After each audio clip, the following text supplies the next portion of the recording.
Hi there, Generation Eve. It's so great to be here with you. My name is Janelle Payne of Lifesong Church, all the way from the Blackstone Valley in Massachusetts. And yes, you heard that right, Massachusetts. It is April the 5th, and we have had snow this past weekend. So be happy if you're not in this area.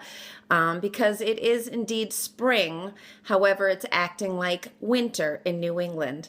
It's so great to be with you today. I'm just so blessed and honored to be serving under Julia and Kim. And, their heart and their vision for Generation Eve is that each one of us, when we read a blog or listen to a vlog, would have something to take away that we could apply to our lives personally, as well as something to give away, share with somebody else. Imagine that's something that you take in and receive that blesses your life. You could give that to someone else and change the course and direction of their life as well. Today, I wanted to talk to you about something that was recently asked of me on a women's leadership panel. It has to do with trust and transparency, as well as who do I go to with my struggles as a woman in leadership. The first thing I really feel like I need to address, though, is being vulnerable, vulnerability. At the end of the day, whether you're a woman in leadership or not, every time we build a relationship, create a new friendship, we become vulnerable immediately. That means we are opened up for great things, but we are also opened up to betrayal, the potential of rejection and hurt. And what I wanted to encourage with you today, or to encourage you with today, is to keep Jesus at the forefront. He was the greatest relationship builder of all time. And yet, every time he built a relationship with someone, formed a new friendship, touched someone, healed someone, he became vulnerable and open as well to hurt and betrayal and rejection. And we all know that at the end of the day, there is no one on planet Earth who has become more vulnerable or been more rejected or betrayed or hurt than Jesus Christ himself. And if he can handle it, we can handle it as well with him on the inside of us. Now, to talk about trust and transparency, that's a different thing. We all have to be vulnerable. Vulnerability means that I have problems, I have struggles, there are things that I deal with in my life, battles, but transparency is different in that now it's me telling you exactly what those troubles, those battles, and those problems are. And I am not going to do that unless I have your trust. Now, I'm sure you're wondering exactly what it is that I consider a person that is trustworthy, someone I consider, that I could be transparent with. And here are a couple things that I find are very important qualities of someone that are trustworthy. One, they have to be a confidence keeper. That means they're a vault. If I share something with them, I know that they're going to keep that to themselves. That's hugely important. You only need to tell somebody something very important that's personal to you, that's from deep within, and have them betray you and not hold confidence, and you will run. I would caution you in those relationships. Be very, very careful with those that cannot keep confidence. The next thing is I need someone to tell me the truth about me. I grew up in a family that says love tells you your breath stinks.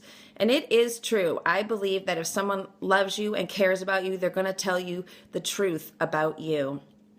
I also need someone that would make me, a better version of Janelle Payne. And then lastly, I need someone who can build me up spiritually. I need to know that they can go to God's word and seek him on my behalf when I share something with them, and come back and share something with me that they feel like God told them, some way to direct me, some way to encourage me, to inspire me, to motivate me spiritually. All of those things are qualities that I look for in a person that I consider trustworthy, that I can be transparent with, that I can be point blank honest about what my problems are and what my struggles are. Now, as far as who I go to with my struggles, there are several people. Number one, of course, aside from God himself, is my husband.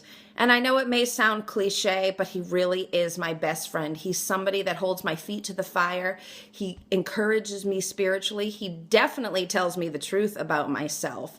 And I just hugely value him. And of course, he's a confidence keeper. I hope we could all say that about our spouses.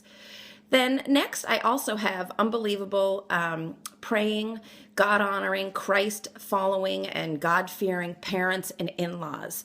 And who better to be able to go to with your struggles than like if you have them with your children? You know, praying grandparents over their grandchildren, it is so valuable and it's been so helpful to me throughout my life. I have no problem going to them with my struggles and my hurts and my pains.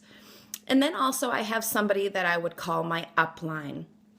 This is somebody who's been in my life for a period of time. Sometimes they're older than me. They've been on their walk with Jesus longer.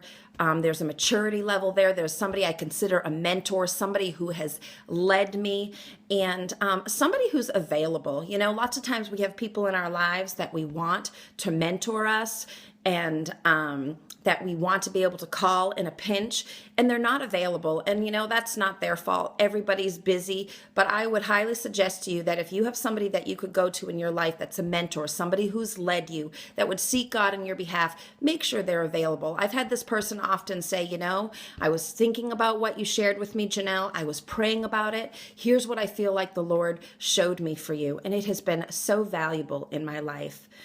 And then lastly, and certainly not least, is I do have a close circle of girlfriends in my very own church. And these are some women that, again, I consider vaults. And you know what, as well, I consider their husbands vaults. That's hugely important to me. I never want the women in my life, my girlfriends, to feel like they cannot share something with their husbands. My husband and I have a very open relationship. It's not that we run to each other with our information, but we don't want to have to keep anything from each other. And it's important to me that these women in my life have husbands that are confidence keepers as well. And we do life together. We share our problems, our greatest fears, our struggles, and also, you know, the highlights of our lives, the amazing things, the miraculous. And I am so blessed and honored to have them be a part of my life. And lastly, I do want to say about that circle of friends that at any point in time that I feel like that my struggles or my problems, if I were to share them with those girlfriends, that it would jeopardize their relationship with the Lord, it would jeopardize or taint their view of God, His ministry, and the church, I would immediately go to my upline. I hope this has blessed you today, and you guys all have a great week.